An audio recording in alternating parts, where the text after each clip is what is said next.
કોઈ એક સ્તોત્ર હોય તો સર્વોત્તમ સ્તોત્ર છે. બેઠક ચરિત્રમાં પણ આવે છે ને, કામવનની બેઠક જેનું ચરિત્ર વાંચો, મધુસૂદન નામના વૈષ્ણવ અખંડ સર્વોત્તમ સ્તોત્રના પાઠ કરવા માટે બેઠા અને મનમાં એક જ ભાવ, સાક્ષાત વલ્લભના મારે દર્શન કરવા છે. અનેક સમય સુધી 3 દિવસ સુધી પાઠ કર્યા અને ગુસાઈજી ત્યાં પધાર્યા અને કહ્યું કે હવે આ હઠ છોડી દો, પાઠ ભલે બંધ કરી દો. ગુસાઈજી પધારે પણ એમણે પાઠ બંધ ન કર્યા, અખંડ પાઠ ચાલુ રાખ્યા. 6 મહિના થઈ ગયા અને સાક્ષાત મહાપ્રભુજી પ્રગટ થયા અને ત્યારે વિનંતી કરી કે જયરાજ આમ દર્શન આપવામાં આટલું મોડું કેમ આપે કર્યું? મહાપ્રભુજી કે મેં મોડું નથી કર્યું, 3 દિવસ પછી જ ગુસાઈજી સ્વરૂપે હું જ તો પધારેલો. મારા અને ગુસાઈજીના સ્વરૂપમાં કોઈ ભેદ થોડી છે. એમ સર્વોત્તમ સ્તોત્રનો પાઠ કરશો, કોઈ ન કોઈ સ્વરૂપે શ્રી વલ્લભ તમને અનુભવ જરૂર કરાવશે. આ 6 સ્વરૂપો કયા છે મહાપ્રભુજીના, જે આજે પણ પ્રગટ સ્વરૂપે વલ્લભ આ 6 સ્વરૂપે ભૂતલ પર બિરાજે છે. આ 6 માંથી કોઈ એક ન એક સ્વરૂપે તમને મહાપ્રભુજીનો અનુભવ જરૂર થશે. અને આ સર્વોત્તમ સ્તોત્રનો એવો પ્રભાવ કે સર્વ રૂપ શ્રી વલ્લભમાં બિરાજમાન છે, અનુભવ થઈ જતા છે. સર્વ સૃષ્ટિ એ વલ્લભના શ્રીઅંગમાંથી પ્રગટ થઈ. જેમ બ્રહ્માજી ભગવાનની નાભી કમલમાંથી પ્રગટ થયા અને નાભી કમલમાંથી બ્રહ્માજી પ્રગટ થયા અને સર્વ સૃષ્ટિનું સર્જન કર્યું, એમ જ શ્રી યમુનાજીના હાથમાં કમળનું ફૂલ અને એ જ શ્રી પુષ્ટિ માર્ગનું મૂળ. એ યમુનાજીના હાથમાં કમળ કયું છે કે જેમાંથી સમગ્ર પુષ્ટિ સૃષ્ટિ પ્રગટ થઈ? એ કમળ છે શ્રી મહાપ્રભુજીના ચરણારવિંદમાં જે અનેક ચિહ્નો બિરાજે છે, એમાં એક કમળનું ચિહ્ન છે અને એમાંથી જ સમગ્ર પુષ્ટિ સૃષ્ટિનું સર્જન થયું છે. અને યમુનાજી એટલે તો હાથમાં કમળ લઈને ફરે છે, કહે છે આ કમળનો આશ્રય કરો તો સમગ્ર સૃષ્ટિની પ્રાપ્તિ થશે, સમગ્ર પુષ્ટિ માર્ગનું ઐશ્વર્ય અને વૈભવની પ્રાપ્તિ થશે. આખી સૃષ્ટિનું સર્જન શ્રી વલ્લભના ચરણારવિંદમાં રહેલા કમળના ચિહ્નમાંથી થયું છે. અને એટલે તો યમુનાજી એ કમળ લઈને ફરે છે કે આ કમળનો આશ્રય કલયુગમાં જે કરશે એને જ હેત કરી દેત શ્રી યમને વાસ કુંજે. એને જ તો એ મહારાજનું દાન મળશે, એને જ તો કુંજમાં વાસ મળશે. અને આમ 108 નામ ગુસાઈજી કહે છે, હું કહું છું એ દુર્બોધ ને સુબોધ કરી આપશે, સમસ્ત પાપોનો નાશ કરી દેશે. અને 5મા શ્લોકમાં જે મંત્રમાં ઋષિ, છંદ, દેવતા, બીજ આદિની વાત કહેવામાં આવી હોય, દરેક મંત્ર હોય એમાં આટલા બધા વસ્તુઓ હોય અને એ વાત સમજાવતા શ્રી ગુસાઈજી પ્રભુચરણ આજ્ઞા કરતા કહે, આ સર્વોત્તમ સ્તોત્રમાં રહેલા 108 મંત્રો, એના ઋષિ કોણ, એનું છંદ કયું, એના દેવતા કોણ અને એનું બીજ શું? જેમ ગાયત્રી મંત્ર માટે વાત કરીએ તો કે એનું છંદ કયું, તો કે ગાયત્રી. એના દેવતાની વાત છે, એના ઋષિની વાત છે, પણ એનો વિસ્તાર નથી કરતો, સર્વોત્તમ સ્તોત્ર પર આવું છું. એમ સર્વોત્તમ સ્તોત્ર રૂપી જે મંત્ર છે એ મંત્રના ઋષિ કોણ? જો આ 5મા શ્લોકમાં જ્ઞાન તત્વ બતાવ્યું. કારણ ઋષિઓને જે જ્ઞાન નથી એ મંત્રોના દર્શન પણ શ્રી ગુસાઈજી એવા ઋષિ છે કે એમને થઈ રહ્યા છે. આજ એમનું જ્ઞાન તત્વ છે, આ મહાપ્રભુજીનું જ્ઞાન રૂપ છે કે જે અગોચર છે એ સ્વરૂપનું અહીંયા જ્ઞાન આપવામાં આવ્યું છે. તો ઋષિર અગ્નિ કુમારસ્તુ. આના ઋષિ કોણ? ઋષિ કોને કહેવાય? કે ઋષય મંત્ર દ્રષ્ટારઃ. આ જેટલા મંત્રો હોય છે ઋષિઓ બનાવતા નથી, એમને સમાધિમાં દર્શન થાય છે. તો 2 પ્રકારની સમાધિ છે, એક જ્ઞાન રૂપ સમાધિ, બીજું રસરૂપ સમાધિ. સાધારણ ઋષિઓને આધ્યાત્મિક મંત્રો સુધીના મંત્રોના દર્શન થાય છે, આધિ ભૌતિક અને આધ્યાત્મિક. જે આધ્યાત્મિક ઋષિઓ છે જે જ્ઞાન સમાધિમાં બેઠા છે. જો ભાગવતજીને પણ સમાધિ ભાષા કહીએ ને, કારણ કે એના ઋષિ સ્વયં વ્યાસજી છે, ભાગવતજી બનાવ્યું નથી વ્યાસજીએ, એમને દેખાયું છે. એટલે આપણે ત્યાં ઋષિ શબ્દની વ્યાખ્યા શાસ્ત્રોમાં એ કરવામાં આવી. ઋષય મંત્ર દ્રષ્ટારઃ, મંત્રોને જોનારા એ ઋષિ. તો આ જેટલા આપણા સમાજમાં મંત્રો છે એ ઋષિઓએ જોયા છે. 3 પ્રકારના ઋષિઓ આપણે ત્યાં છે: રાજર્ષિ, દેવર્ષિ અને બ્રહ્મર્ષિ. આ 3 પ્રકારના ઋષિઓ આપણે ત્યાં પ્રસિદ્ધ છે. એક રાજર્ષિ વિશ્વામિત્ર આદિ રાજા હતા, પણ પછી ઋષિ થઈ ગયા, અને ઋષિ જેવું જીવન એમનું થયું એટલે રાજર્ષિ કહેવાય. અને એમણે જે મંત્રોના દર્શન કર્યા. બીજા છે દેવર્ષિ, નારદજી આદિ છે દેવ, પણ ઋષિ રૂપ છે, ઋષિની જેમ રહે છે. દ્વાદશાક્ષર મંત્ર આદિ આપ્યા છે ધ્રુવજીને, એ છે દેવર્ષિ. કેટલાક છે બ્રહ્મર્ષિ, હોય બ્રાહ્મણ પણ ઋષિની જેમ એમનું જીવન હોય, એમને કહેવાય બ્રહ્મર્ષિ. તો આ 3 જણા જ્ઞાનરૂપ સમાધિમાં આધ્યાત્મિક આદિ મંત્રોના દર્શન કરે છે અને મંત્રો પ્રગટ કરે છે, બનાવતા નથી. આપણે ત્યાં રચના કરતા પણ દર્શન છે, અનુભવ છે. અને એટલે ભાગવતજીને સમાધિ ભાષા કહી છે. સમાધિમાં દર્શન થયા છે. એમ જ અહીંયા બહુ સુંદર વાત ગોકુલનાથજી આદિ ટીકામાં સમજાવે છે. કયું ઋષિ અગ્નિ કુમારસ્તુ. આ ઋષિ કયા છે? અગ્નિ કુમાર. એટલે કે આ એવા ઋષિ છે કે જે વેદમાં લખેલા મંત્રો ઋષિઓ જોઈ શક્યા, પણ વેદો પણ જે મંત્રોનું વર્ણન ન કરી શક્યા, નેતિ કહી એ લોકો પણ વાણીથી એનું ઉચ્ચારણ ન કરી શક્યા, અને ઋષિઓ જેને જોઈ ન શક્યા એ મંત્રો જોનારા ઋષિ કોઈ હોય તે ગુસાઈજી છે.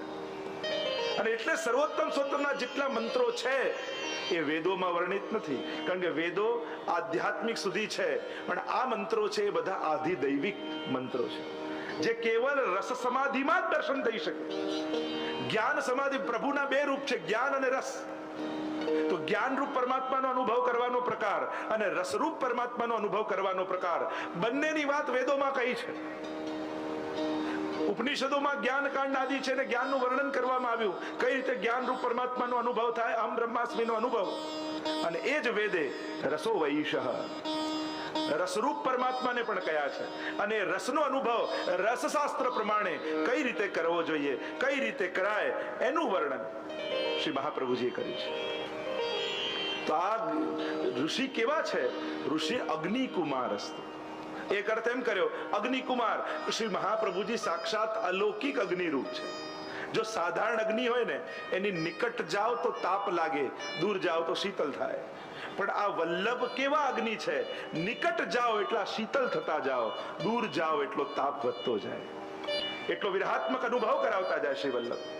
વલ્લભનું સ્વરૂપ શું છે? એ સુધા સ્વરૂપ શું છે? એ તાપાત્મક છે. ચરણારવિંદની ભક્તિ અને મુખારવિંદની ભક્તિ, 2 પ્રકારની ભક્તિ આપણે ત્યાં કહી. શીતલ ભક્તિ એ ચરણારવિંદની ભક્તિ છે, તાપાત્મક ભક્તિ એ મુખારવિંદની ભક્તિ છે. શ્રી મહાપ્રભુજી એ મુખારવિંદ રૂપ છે, અને આમ વિરહાનલ રૂપ છે, એ વિરહાત્મક રૂપ એટલે કે તાપાત્મક રૂપ છે. એવી અગ્નિ છે. તો ઋષિ અગ્નિ કુમારસ્તુ, અગ્નિ રૂપ શ્રી મહાપ્રભુજી વૈશ્વાનરાય નમઃ. ત્યાં સર્વોત્તમ સૂત્રમાં પણ કહ્યું, અનેક પ્રકારના અગ્નિ શાસ્ત્રોએ વર્ણન કર્યા. 27 પ્રકારના અગ્નિ શાસ્ત્રોએ કયા છે, એમાં વૈશ્વાનર નામનો અગ્નિ શ્રી મહાપ્રભુ છે. એ વિરહાત્મક અગ્નિ છે. રાસ સમય અંતર ધ્યાન થયેલા પ્રભુ, અને એ સમય અંતર ધ્યાન થયેલા પ્રભુને શોધતી ગોપીઓના હૃદયમાં જે અગ્નિ પ્રગટ થયો, એ અગ્નિ રૂપ શ્રી વલ્લભ છે. એ કોઈ હવન કુંડમાં રહેલો અગ્નિ નહીં, પણ ઋષિ અગ્નિ કુમારસ્તુ. આ ઋષિ કોણ છે? અગ્નિના કુમાર. એવા અગ્નિ રૂપ શ્રી વલ્લભના લાલ પુત્ર. અને બીજો અર્થ કર્યો ઋષિ અગ્નિ કુમારસ્તુ. અગ્નિ કુમારસ્તુ કેમ શબ્દનો પ્રયોગ કર્યો? તો કહ્યું કે જે વેદોમાં પણ મંત્રો નથી લખ્યા, એ મંત્રો કોણ જાણે છે? તો કે ગોપીજનો, ભગવદીજનો, લીલાના જનો.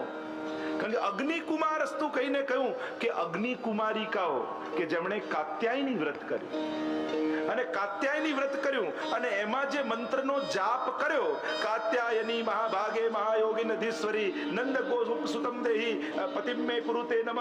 આ મંત્ર કોઈ વેદમાં વર્ણિત નથી, આ પ્રકાર કોઈ વેદમાં નથી બતાવવામાં આવ્યો, કારણ કે વેદ એને જાણી શકતો જ નથી. જે કાત્યાયની વ્રત સમયે જે ગોપીજનોએ જે મંત્રનો પાઠ કર્યો, એ વેદમાં વર્ણિત નથી. કારણ કે વેદ આધ્યાત્મિક સુધી છે અને આ મંત્ર તો આધિદૈવિક છે. રસાત્મક પ્રભુને પતિ રૂપે પામવા માટેની આ ઉપાસના પદ્ધતિ વેદ વર્ણન કરી શકતું નથી. એ તો ગોપીજનો જ જાણી શકે છે, એ તો કુમારિકાઓ જ જાણી શકે છે. અને એનો સંકેત કરતા અહીંયા કહ્યું ઋષિર અગ્નિ કુમારસ્તુ. આ જે સર્વોત્તમ સૂત્ર છે એ અગોચર નિત્ય લીલામાં બિરાજતા યુગલ સ્વરૂપ, સ્વામીજી રૂપ, સાક્ષી રૂપ, પ્રભુ રૂપ, એના મંત્રો છે જે વેદ ક્યારે જાણી ન શકે. કારણ કે 3 ગુણવાળા વેદો છે. એમ ભગવદ્ ગીતામાં ભગવાન પણ કહે છે નૈસ્ત્રૈગુણ્ય ભવાર્જુન, 3 ગુણોથી મુક્ત થા. આ તો રસાત્મક અને નિર્ગુણ મંત્રોની વાત છે. અને એ મંત્રો આ ઋષિ શ્રી ગુસાઈજી જ કેવલ આને દર્શન કરી શકે. એટલા માટે ઋષિ અગ્નિ કુમારસ્તુ નામ છંદો જગત્ય સૌ. આમાં છંદ કયો છે કે જે સહસ્ત્ર નામ નામાવલી જેટલા બધા સ્તોત્રો છે એ જે જગતમાં પ્રસિદ્ધ છે એ જ છંદાનો છે. તો કયા છંદોમાં આ બધા નામાવલીના સ્તોત્રો છે? તો કે અનુષ્ટુપ છંદમાં. જગતમાં જે પ્રસિદ્ધ જગત્ય સૌ, જગતમાં જે પ્રસિદ્ધ છંદ છે, જો આપણે ત્યાં દરેક સ્તોત્રો પાઠોના છંદ હોય. જેમ તમે અબનાષ્ટક કરો ને તે પૃથ્વી છંદમાં છે. છંદ એટલે શું? એનું બંધારણ હોય. તમે યમનાષ્ટક બોલો ત્યારે 8 9 8 9 એ રીતે તમે રોકાવો. નમામિ યમુનામહં. હવે તમે આટલા ગણો, કેટલા અક્ષર થયા? નમામિ યમુનામહં. 8 અક્ષર થયા. નમામિ યમુનામહં સકલ સિદ્ધિ હેતુમ મુદા. હવે સકલ સિદ્ધિ હેતુમ મુદા 9 અક્ષર થયા. તમને ખબર નથી પણ તમે આખું સ્તોત્ર બોલશો, યમનાષ્ટક બોલશો ત્યારે 8 9 8 9 એટલા અક્ષરે રોકાશો. કારણ કે આ પૃથ્વી છંદનું બંધારણ છે. તો અહીંયા કયો છંદ છે કે અનુષ્ટુપ. અનુષ્ટુપ છંદ કેવો હોય?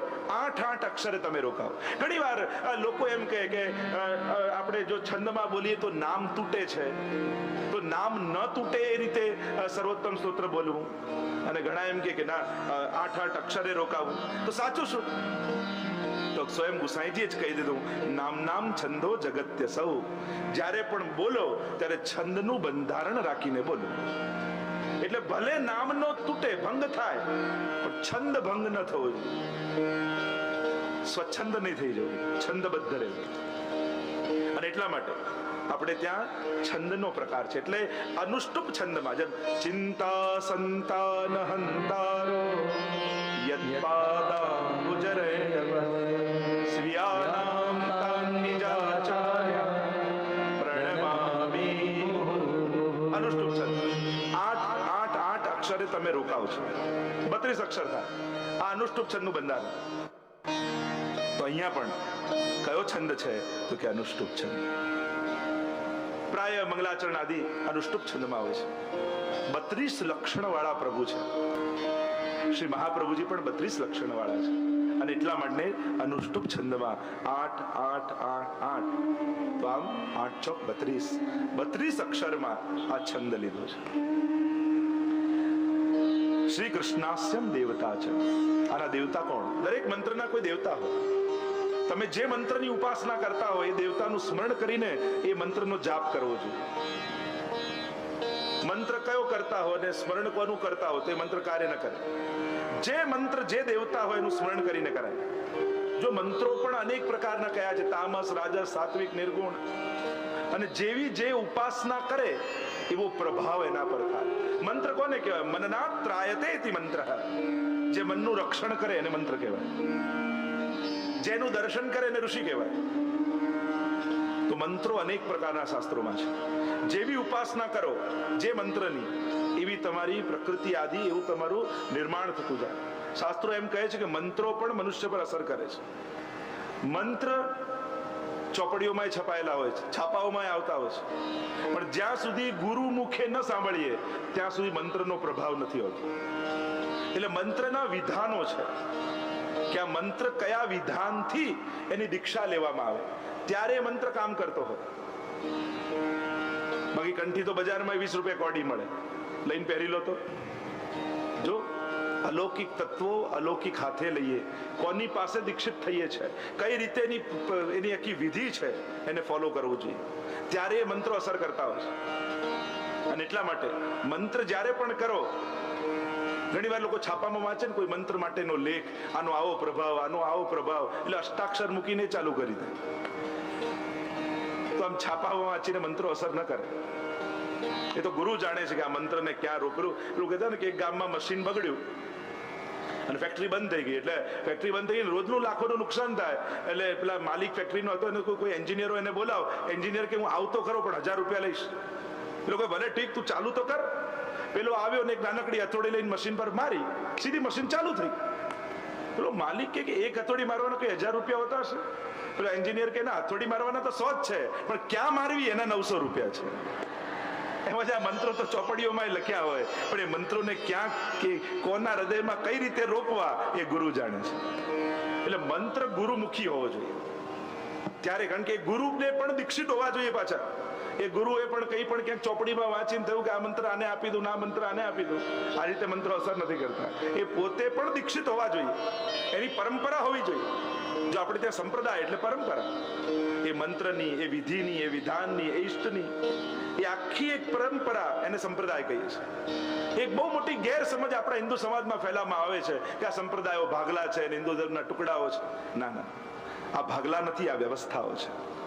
એ મંત્રની, એ ઇષ્ટની ઉપાસના, એને પામવાની પદ્ધતિની એક વિશિષ્ટ પ્રકારની વ્યવસ્થા, એને સંપ્રદાય કહેવાય. એક બહુ મોટી ખોટી ગેરસમજ સમાજમાં આપવામાં આવે છે. ભાગલા ભાગલા કરીને લોકો એને ભાગલા માનવા લાગ્યા. ભાગલા નથી, આ વ્યવસ્થા છે. અને આ વ્યવસ્થા હોવી જોઈએ જેથી એની ઉપાસના પ્રોપર રીતે થઈ શકે. દરેકની ઉપાસના એક સરખી નથી હોતી.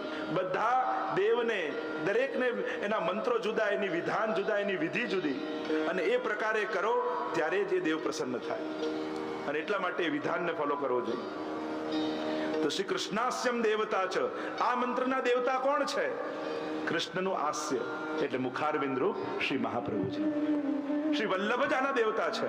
એટલે સતત શ્રી વલ્લભનું મનમાં સ્મરણ રાખી અને સર્વોત્તમ સ્તોત્રનો પાઠ કરવો જોઈએ. બીજમ કારુણિક પ્રભુ. આ મંત્રનું બીજ શું? તો કે કૃપાલુ પ્રભુ. સર્વોત્તમ સ્તોત્રનું બીજ એક કરુણામય, કૃપામય ઠાકોરજી છે. કારણ કે પુષ્ટિ માર્ગમાં તમે જેની શરણે જાઓ છો, કોની શરણે જાઓ છો? એક કર્મ માર્ગી પરમાત્માની શરણે? એક જ્ઞાન માર્ગી પરમાત્માની શરણે? ના. ભગવાન અપી પુષ્ટિસ્થો ન કરિષ્યતિ લૌકિકમ જગતિમ. મહાપ્રભુજી તમને જેની શરણે મોકલે છે ને, એ પુષ્ટિસ્થ પુરુષોત્તમના શરણે મોકલે છે. એવો પરમાત્મા નથી કે શરણે આવે એટલે તમારા કર્મોના હિસાબના ચોપડા ખોલીને બેઠો હોય. આટલા ખરાબ કર્મો કર્યા ને આટલા સારા કર્મો કર્યા, નર્ક ભોગવ ને દુઃખ ભોગવ, આવો હિસાબ કરે પરમાત્મા નહીં.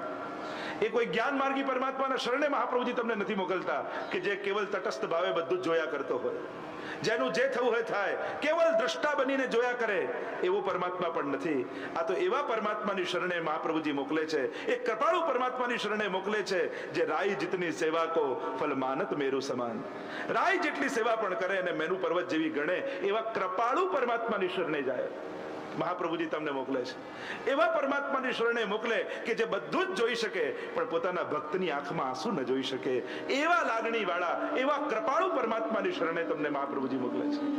અને એટલા માટે આપણો પ્રભુ હિસાબ નથી કરતો, સજા નથી આપતો, ક્ષમા આપે છે.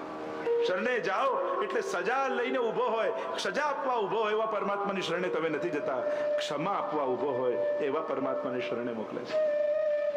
દોષ સબ દૂર કરત, ભક્તિ ભાવ હિએ ધરત.